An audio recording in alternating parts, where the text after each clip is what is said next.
এক সেকেন্ড। কাতলা মাছের পিসগুলো ভালো করে নুন হলুদ দিয়ে মেখে আগে গরম তেলে ভেজে নিন। দেখবেন বেশি লাল না হয়ে যায়। কড়াতে সামান্য তেল দিয়ে আদা বাটাটা দিয়ে দিন।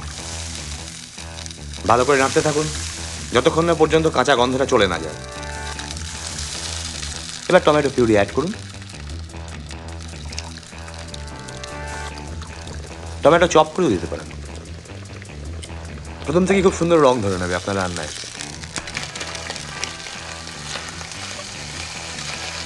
নেক্সট সব গুঁড়ো মশলাগুলো অ্যাড করুন। লঙ্কা, হলুদ, ধনে গুঁড়ো, জিরে গুঁড়ো দিয়ে ভালো করে কষতে থাকুন।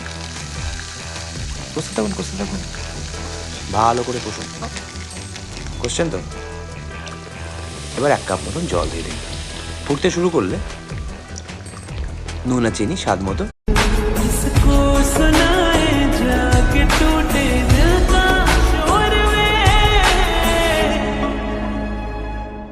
माही